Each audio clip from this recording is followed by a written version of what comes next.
Silav roj baş hevando çen uçeme amdekine dixwazim ji wara pêşkêş bikim. Tabii paraniya bültenê wê li ser pêvajoyê be ew pêşnûme yasaya ku AKP bi Abdullah Öcalan re li İmraliyê li ser li hev kiribûn di pratîkê de çima pêk ne ji ber ku AKP naveroka wê peymanê naveroka wê pêşnûme yasayê guherandiye li gorî xwe.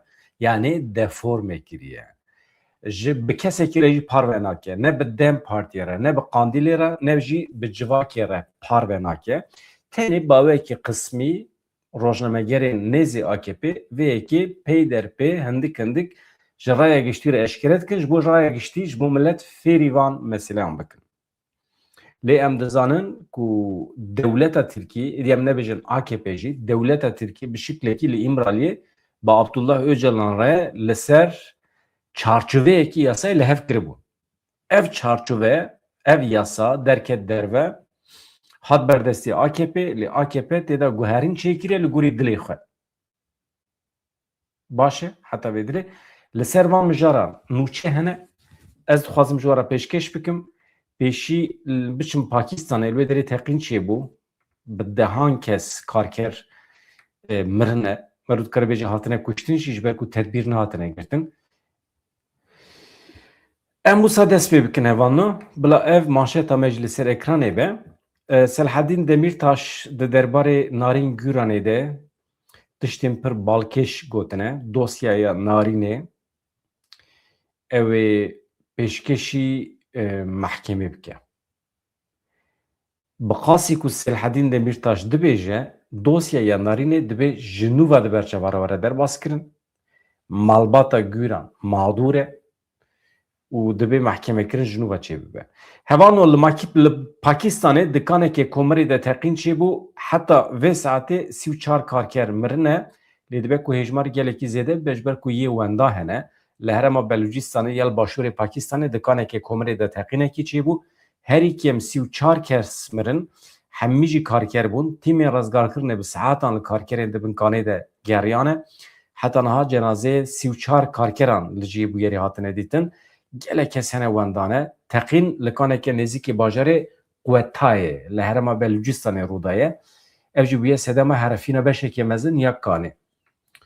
Rayadarên herêmê dibêjin ku dema teqînê hejmarekî zêde ya karkeran di hundirê wê kanê de bûn. Niha heta vê saetê jî qedera van karkerên ku dibinê kanê de mane nediyare ji ber ku lêgerîn kilekî zehmet e. Tîmên rezgarkirinê ji bo dîtina kesên wenda di nava xebatan dane.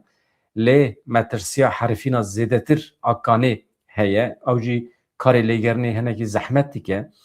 Kêmasiya tedbîrên ewlehiyê hene tebî. Kanên komerê yên li Pakistanê bi wê yekê tên askirin ku şert û mercên ewlehiyê têde tune ne. Her sal gelek bûyerên bi vî rengî têne qeydkirin, tomarkirin, mir dikare bibîne. Pakistan di xonaxekê giran ya ekonomiyê de ye.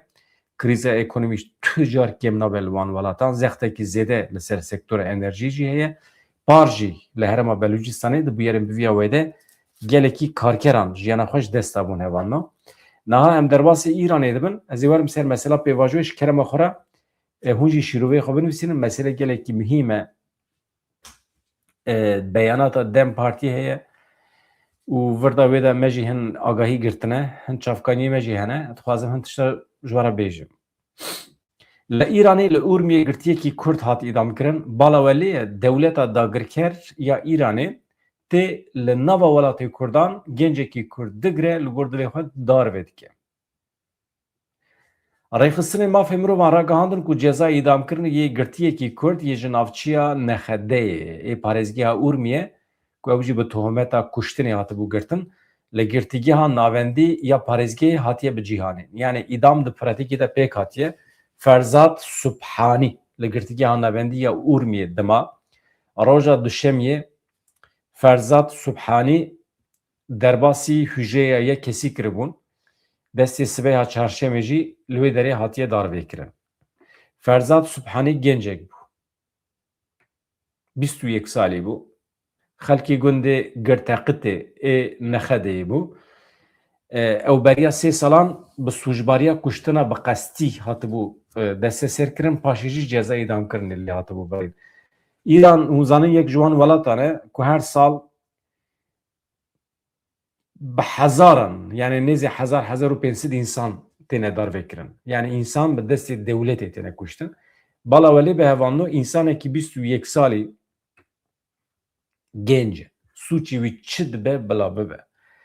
Ewlekariya wî di destê dewletê de ye. Dewlet mecbûr e xwedî li heyata vî insanî derkeve, xwedî li vî derkeve perwerde bike, îslah bike eger meyla dijwariyê li ser hebe jî. Çi dibe bila bibe. İnsanekî wextê suç kiribe ew netene ew suçdar e. Bavê wî, birayê wî, dayika wî, cîranê wî, dewlet, mekteb, herkes suçdar e. Ji ber vê yekê tu nikarî tenê însanekî weke suçdar bibînî û darvekî û tu jê xilas bî. Mesela ew qas nehêsane. Ji ber vê merov li dijî ceza îdamê be, merov alîgirî îslahê be baştir e hevanna. Niha di nava du hefteyan de li Îranê 58 kes hatine darvekirin.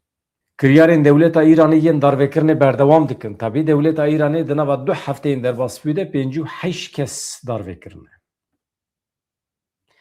Li Îlamê qezayekî trafîkê heye 4 kes mirine, birîndarek jî rakirine nexweşxanê li nêzîkê Delîrana parêzgeha Îlamê otomobîlekî wergeriya 4 kes tê de mirin di navbera 20 û 36 salî de bûn. Ew jî genç bûn li Rojatê Kurdistanê. Heta niha sedema qulubandina otomobîlê nayê zanîn sedemê trafîkê li gorî agahiyên fermî ên tiba dadî ya Îranê her sal gelek kes di qezayên trafîkê de dimirin. Par li Îran û Rojatê Kurdistanê 19,540 kes di qezayên trafîkê de mirine.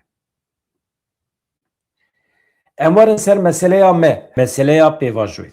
Kurd û Kurman jî dewleta Tirkiye diçe İmralî bi Abdullah Öcalan re hevdîtinê pêkitîne, bi rojan, bi hefteyan li ser dixebitin. Qanûnekî kokê jê radibêjin. Çima? Ev qanûn wextê derkeve, girêdayê vê qanûnê din yên piçûk dikarin derbikevin. Weke madde jî hûn dikarin bibêjin. Maddeyên vê qanûnê. Qanûn dikare berfirehtir bibe çarçova wî. Bi Öcalan re bi şiklekî li hev kirine. Ev awayê li hevkirinê derkeve derva tê berdestê AKP li gurê xwe diguherîne. Bêhurmetiyekî ecêb e. Ya hûn ê bibêjin tamam dewlet ez şîrove nekim. Yani AKP guherandiye li gorî dilê xwe tiştekî hazir kiriye an hatîne meclisê. Ew tişta ku tîne meclisê ne li gor dilê Qandîlê ye, ne li gor dilê Öcalan e, ne li gor dilê Dem Partiye. Ji ber ku bi Dem Partiye re jî parve nekirine. Haya Dem Partiyê ji naveroka vê yasayê tune ye. Dem Partî tenê tiştekî zane bi Öcalan re hev kiriye dewletê. Lê tişta ku tê meclisê ne ew li hev kirine. Normal diviya bu pêşnûmeya ku hatiye amadekirin bi İmralî li ser li hev kirine beriya 4 mehan radestî Dem Partiyê bihata kirin. Lê heta vê saetê jî hûn emîn bin tu tiştekî neketiye destê Dem Partiyê. Aha Ayşegül Doğan berdevka Dem Partiyê daxife. Em ê werin ser wê meselê jî. AKP di rojên dawiyê de siyaseta mijûlkirinê xistiye dewrê dixwaze pêvajoyekê yekalî birêve bibe. Li gorî hin çavkaniyan li İmralî li ser çarçoveyekî mutabeqat pêk hatiye, li hevkirin çêbiye. Lê tiştek ku em ji derdorên AKP dibihîsin nîşanê me dide ku hin aliyên vê mutabeqatê hatine deforme kirin. Yani hatine guherandin. Ji rastiya wî hatine dûrxistin. Şandeya Dem Partiyê ji bûyerê agahdar e. Ji AKP xwestiye pêşnûmeyekê li gorî mutabeqata li İmralî amade bike. Yan jî were em bi hev re nîqaş bikin. Xuya ye pêvajoya çareseriyê ku em behs dikin ku dewleta Tirkiye jê re dibêje pêvajoya Tirkiyeya bê terör ji ber helwesta yekalî ya AKP bi krîzeke nû re rûbirû ye. Li gorî mutabeqata di navbera Abdullah Öcalan û dewletê de deviya bû 4 meh beriya niha pêşnûme yasa a ku jê re dibêjin qanûna çarçoveyî radestê şandeya Dem Partiyê ya li İmralî bihata kirin. لسر müzakere hatı bakırın bi vî awê pêşnûme bigîşte şiklê xwe yê dawî yani zelaltir bibiya. Dewlet diçe îmraliyê li hev dikin, de dikeve derva. Normal devlet divê vê yekê bi Dem Partiye re nîqaş bike. Dem Partî çi ye? Yani bi şiklekî bi qandîlê re jî nîqaş bikin, bigêjin mutabaqatekî. Lê qandîlê heta niha pir cara gotiye haya me ji tu tiştekî tune ye. Kes tiştekî me re par venake, tiştekî nayê berdestê me. Em hin tiştan wekî her kesî ji çapemeniyê dibihîzin. Dem Partî jî wisa.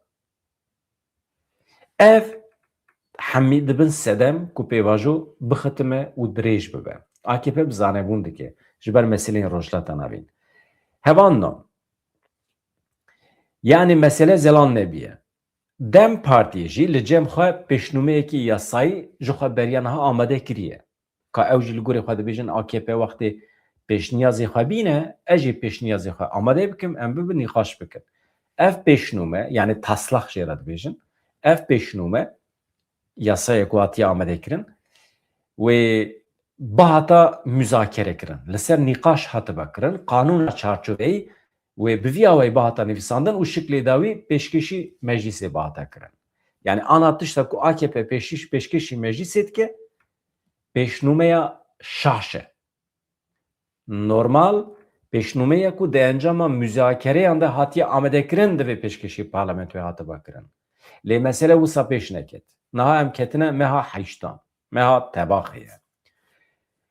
Tut pêşnûme heta niha teslîmê Dem Partiyê nehatiye kirin. Tenê bi devkî hin agahiyên piçûk dane Dem Partiyê, ew jî ne li gorî dilê Dem Partiyê ye. Wê demê Dem Partî firq kiriye, çünkü ji ber ku Öcalan jî ji Dem Partiyê re gotiye, yani di hundirê wê yasayê de çi heye çi tune. Dem Partî wê demê firq kiriye ku aha li ser vê pêşnûmê guherîn hatiye kirin. Baş e, yani deforme kirine. Çarçoveya devkî ya ku ji Dem Partiyê re hatiye ragihandin, tije pirskirê kirin. Mesela çi pirskirêk hene? Li îmraliyê li ser çarçoveyekî mutabaqat pêk hatiye. Lê tiştê ji Dem Partiyê re hatine gotin nîşan dide ku hin alî hatine deforme kirin, ji rastiya wan hatine dûrxistin. Li gorî çavkaniyan, tabii behsa ew ê nake. Mesela tiştê ku hatiye guherandin çi ye? Gelo rêveberên tevgerê jî digire nava xwe ev yasa, azadiya Öcalan digire nava xwe ev yasa, wana kes nabêje, Dem Partî jî nabêje, Qandîl jî nabêje, Dewleta Tirkî jî nabêje. Tenê hin derdorên AKP dibêjin nagire nava xwe. Bi qasî du sûd rêveberên Partiya Karîkerê Kurdistanê wê li Sûriyê, Iraqê bimînin yan jî derbasî Ewropayê bibin, ew ê neyên Tirkiyeyê. Ji xwe siyaset li her kesî qedexe ye. Kî were Tirkiye, neyê Tirkiye, siyaset li wan qedexe ye.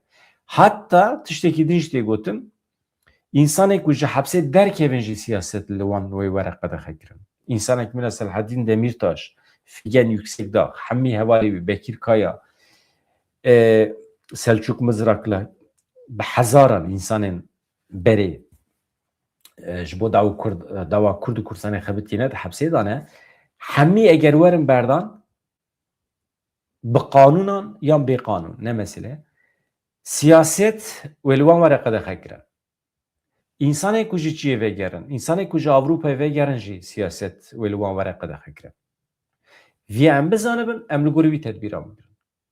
Wextê ku siyaset li min were qedexe kirin 5 salan nava Tirkiyeyê, çima biçim bide? Kî dikare biçe ya? Kî dikare biçe bikeve emrê dewleta Tirkiye û nikaribe siyasetê bike? Û bibêje ez dixwazim bikem kontrola dewletê. Tu qas xweş e ji xwe re bibêjî ez diçim nava civaka xwe, bi civaka xwe re didim distînim. Dewlet wê te bavêje hepsê. Çünkü qedexe ye. Tu biçî nava xelkê tu siyasetê dikî. Eger dewleta Tirkiye ji te re bibêje were ez siyasetê li te qedexe dikim, lê dîsa jî tu bi dizî di nava milleta dikarî bigerî. Ne? Yani ji Kurdan re dibêje hûn biçin ji xwe re dizî nava milleta siyasetê bikin, ama ez ji raya giştiya Tirkiye re dibêjim min siyaset li wan qedexe kiriye. Vaya tê çi mane? Dewlet sextekar e. Dewlet ji civaka Tirkiye re dibêje min siyaset li Kurdan qedexe kiriye, ji Kurdan re jî dibêje min siyaset li we serbest kiriye, hûn dikarin werin Kurdistanê bigerin. Kurd divê vê yekê qebûl nekin, vê sextekariyê qebûl nekin. Kurd bibêje na, em şefafin. Em wisa bi dizî nayên siyasetê nakin. Madem tu me qebûl dikî weke Kurd, weke siyasetmedar rêveberên Kurdan, dibê tu qanûnê xwe jî li gorî wî sererast bikî. Em nayên bi dizî siyasetê nakin, tiştekî wisa tune ye. Ya asimilasyon, mesele ne asimilasyonu? Mesele teslim girtine. AKP dixwaze hemî xebatkarên Kurd Kurdistanê teslim bigire. Bixe kontrola xwe. û bi vê yekê jî 5 sal emrê xwe dirêjtir bike. Yani delîl îspat îcab nake ki yani. Ji xwe kifşiye, Mêrkan ji bo dixebitin. Niha li gorî hin çavkaniyan hevanno, çavkaniyê ku agahî didin, dibêjin Dem Partiyê ev helwest AKP, ev nêzîkatî red kiriye ya AKP. Xwestiye ku bi müzakereyê pêşnûmeyekê li gorî mutabaqata li İmraliyê ji nû ve were amade kirin. Li gorî mutabaqatê hê jî li bendêne ku şandeyekî tekildar bi şandeya Dem Partiyê re were cem hebûdû, pêşnûme müzakere bikin, pêşnûmeya qanûna çarçoveyê a dawî binivîsînin. Dem Partî hê jî li bendê ku AKP were pêra nîqaş bike. Halbuki sibê du sibê qanûn diçe meclisê. Qanûna ku tenê AKP amade kiriye. Heta niha AKP tu bersiv nedaye Dem Partiyê. Dixwaze qanûnekî li gorî dilê xwe ji meclisê re bişîne û wisa bide qebûl kirin. Ji hûn dixwazin beyanata berdevka Dem Partî jî bibîsin, Ayşegül Doğan, ka ew çi dibêje. Berdevka Dem Partî rêzdar Ayşegül Doğanê li ser pêşnûme yasaya çarçovê ya pêvajoyê daxuyanî da qala hevdîtinên partiya xwe dike, dibêje beriya du rojan desteya rêveberiya navendî ya partiya me li hev civiya, rojeva me ya serekî elbet yasaya çarçovê bû. Beriya ku parlamento bikeve tatilê divê ev yasa derkeve. Ev li hevkirin gelekî giring e ji bo gava yekem a qanûnî amadehî têne kirin. Berdevka Dem Partî destnîşan kir ku ev yasa gelekî krîtîk e, hassas e. Çima çareserî tenê bi derxistina qanûnekî pêk nayê dibêje. Ji ber vê helwest lazim e. Em qala pirsgirêkekî mezin a 100 salî dikin. Em di pêvajoyekê re derbas dibin ku karibe pirsgirêka 100 salî çareser bike. Qanûna biratî ava bike. Em bangên partiyê siyasî dikin ku li gorî vê hasasiyetê tev bigerin. Ji ber vê yekê ev yasa anha hasas e. Divê karibe pirsgirêka me ya 100 salî çareser bike. Nabe ku ev mijar ji bo hesabên teng ên siyasî were bikaranîn. Em xebatê xwe li gorî vê hasasiyetê dikin û divê ji nehew pêvajî wisa be. Divê derê de AKP tê rexnekirin, hesabên teng ên siyasî çi ye? Yani vê pêvajoyê, derxistina vê qanûnê li gorî berjewendiyê xwe ê siyasî bikaribîne. Gava din ji were got, emrê xwe dixwaze 5 salê din jî dirêj bike AKP. Ayşegül Doğanê diyar kir ku li ser pêşnûme yasaya çarçovê danûstandin hê jî didomin bi AKP re, danûstandin bi dawî nebûne. Ji bo ku li hevkirinekî li ser pêşnûmê çê bibe, em di nava nîqaşan de ne. Divê yasaya çarçovê li ser lihevkirinekî hevpar bi tevlîbûna hemû beşan pêk were. Lihevkirinekî hevpar çi ye? Rexne ye li AKP. Yani tu bi tena serê xwe nikarî yasayekî amade bikî bînî meclisê. Gerek em hevpar bin, biryareke hevpar hebe. Lihevkirin mutabaqatekî, ji xwe navê mutabaqatê bi xwe hevpar e. Yani tiştek ku telî İmraliyê li ser lihev kiriye, dibe tu bînî bi me re jî nîqaş bikî û ew bi şeklekî bigêje qandîlê jî. Heta nege qandîlê jî nabe. Doğanê ragihand ku piştî yasa derket, wê serdemeke nû dest pê bike. Ev yasa wê bibe çavkaniya yasayê nû. Lewma zimanê yasa, naveroka vê yasayê ji bo herkesî gelekî giring e. Ayşegül Doğanê li ser rewşa Abdullah Öcalan jî tiştek got, çi dibêje? Wekî Dem Partî em carekê din bi bîr tînin ku Rêzer Abdullah Öcalan muxatab û aktorê diyarker yê pêvajoyê ye. Li gorî rastiya pêvajoyê divê şert û mercên hukûqî yên Abdullah Öcalan werin sererast kirin. Divê mekanîzmayên pêwîst werin ava kirin. Li hember pirsgirêkên ku wê derkevin tedbîr werin stendin. Yani Azadiye Öcalan dixwaze. Bikaranîna ziman jî dibe gelekî giring e. Ayşegül Doğan zimanê çapemeniya Tirkiye rehnet ke. Ya Cem Küçük hatiye girtin. İnsan ki berredayî AKP'yî bû. Tam dijminê Kurdan bû. Gelek êrişê Selhedîn Demirtaş û hemî insanê ku dawa Kurd û Kurdistanê derxebitên êrişê wan dikir. Cem Küçük tam provokatör bû. Îja hatiye girtin. Tabî ji ber gendeliyê. Ji dê hesabên cudayê qada navnetewî jê re pere hatiye. Ew jî weke parantezên bibêjin. Çünkü Ayşegül Doğan basa zimanê çapemeniyê dike, zimanê siyasetmedaran dike, dibe xwe sererast bikin tabii. Herkes. Ya em jî. Ya îcab nake em bibêjin birêz Erdoğan. Yani hûn dikarin bibêjin beraz Erdoğan. İcab nake mirov ji her kesî re bêje birêz jî. Fakat yani mirov li hember raqîbê xwe uslûbek hurmetkar na ya. Merû ji xwe re hurmet bike. Ya uslûbekî normal merû dikare bikarbîne. Eger ez bizanibim xeber, küfür, meseleyê çareser dike, sibê heta varê dikarim xeber dim. Ama meseleyê çareser nake. Tenê tu ji xwe re dilê xwe rehet dikî ew xas. Ama heqê te tune tu werî ser medya civakî ji xelkê re dilê xwe rehet bikî. Yani here mala xwe de ji xwe re xeber de yani. Yani cana gotinê tu ji devê me jî derdikevin lê bi gotinên me mesele xira nabe. Raqîbê me ji xwe ji zimanê me fehm nakin. Yani ana ez ji AKP re çi bibêjim jî ji ber ku ji me fehm nakin em tesîr li wan nakin. Yani em peyvajoyê xira nakin. Em nikarin peyvajoyê xira bikin. Tesîra me çê nabe. Lê aliyên AKP dikarin peyvajoyê xira bikin bi zimanê xwe tû ji ber ku alîgirên AKP ne yani.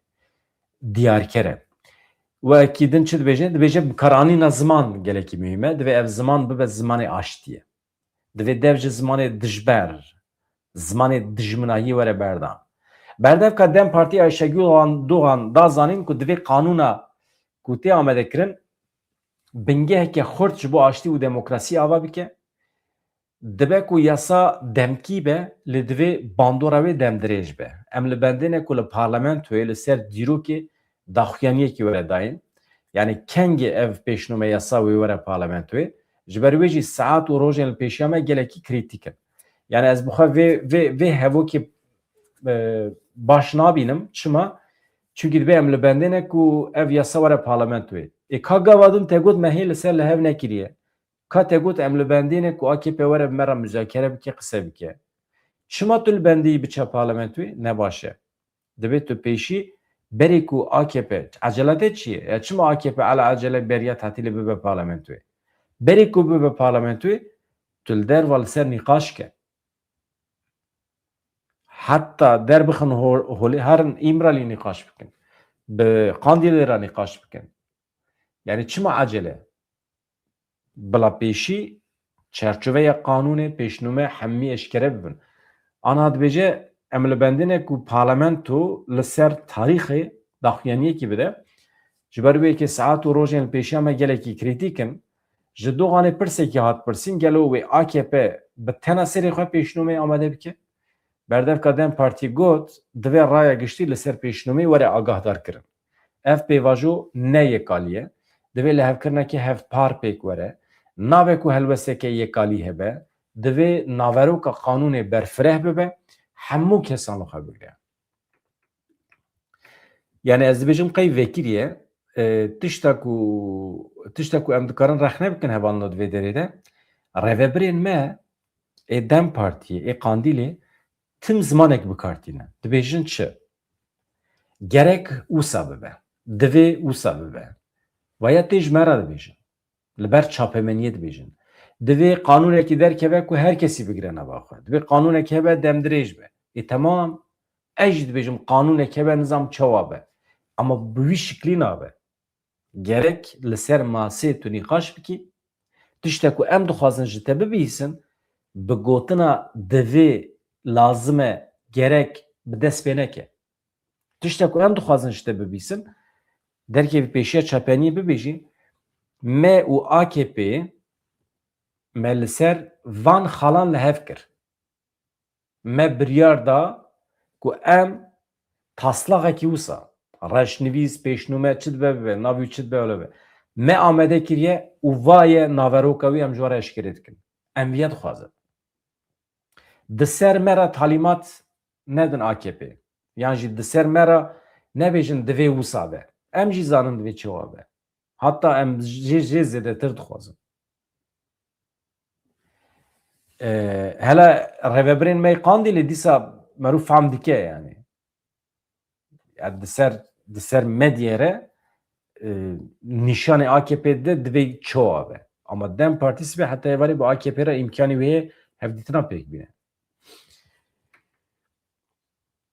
Ez dibêjim qey hevano ev yasa ku AKP amade kiriye bêhurmetî kiriye li Öcalan mutabakat hebû bi Öcalan re li hev kiribûn li İmraliyê anha AKP fikrê Öcalan êdî nade ser werîs li gorî xwe yasayekî amade kiriye tiştek ku li İmraliyê amade kirine xirab kiriye deforme kiriye û em binêrin ka kengê tê meclîsê û çawa bibe. Heqeten em merex dikin.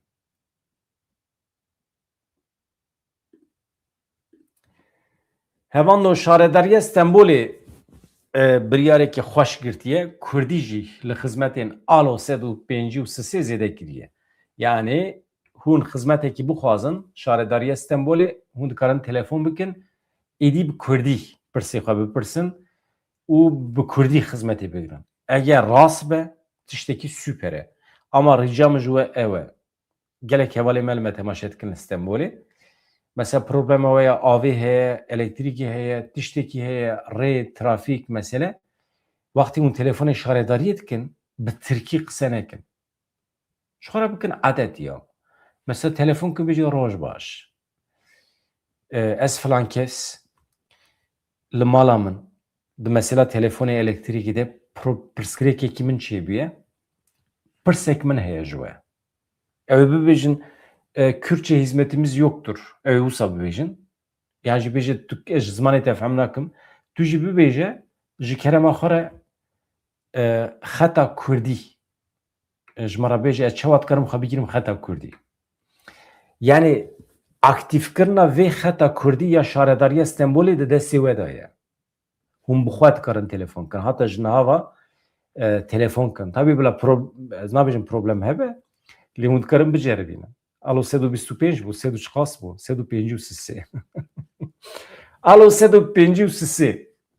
Navê xwe dibêjî û problema xwe dibêjî. A pêşî gere tu bêjî ez xeta Kurdî dixwazim.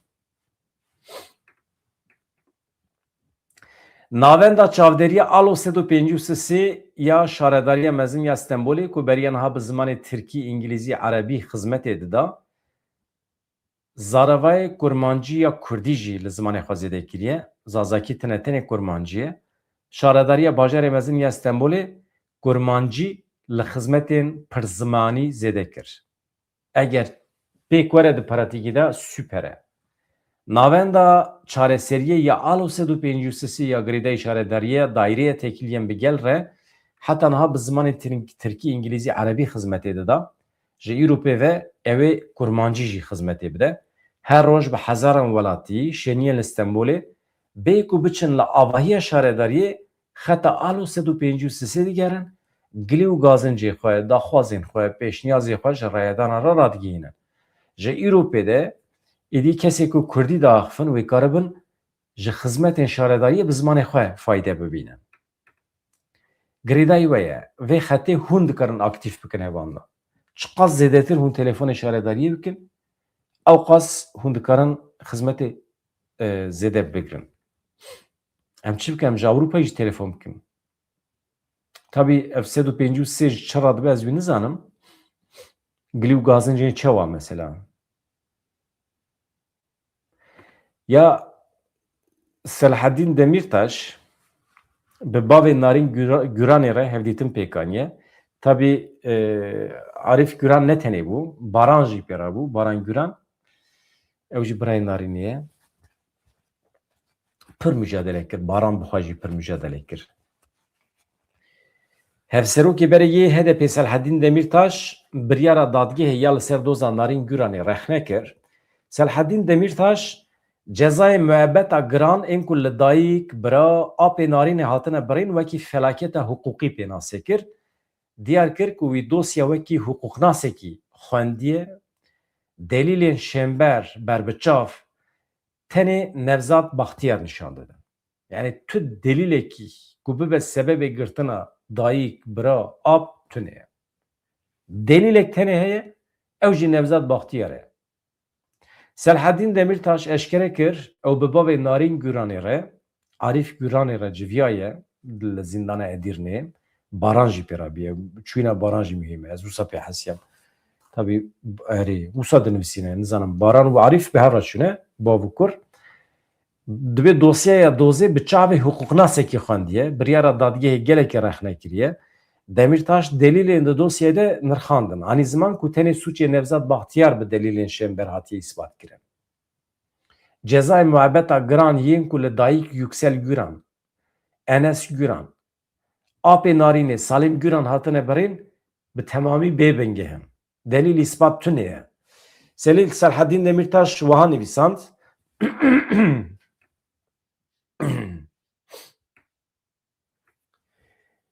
Wisa xuya dike ku zexta raya giştî ya bi rêya medyayê bandor li biryara dadgehê kiriye. Yani gotegot û dedîqûdû nivîsên di medyayê de tesîr li biryara dadgehê kiriye.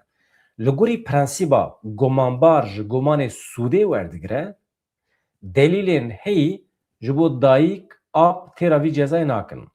Suçê wan li gorî prensîbên huquqî yên gerdûnî bawekî zelal nehatiye îspat kirin. Dibe ku kujêrên rastîn ana li derve bin. Belkî henekê xwe jî bi edaletê bikin. Demirtaş teqez kir ku edalet li ser gotegotan yan jî li ser îhtîmalan nayê ava kirin.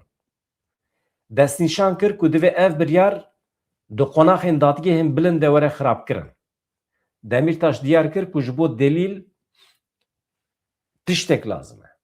Yani tu nikarî dilê millet xweş bikî û ceza bidî hin kesan. Bi vî şiklî nabe. Yani ji bo dilê xelkê xweş bibe, dayîna cezayan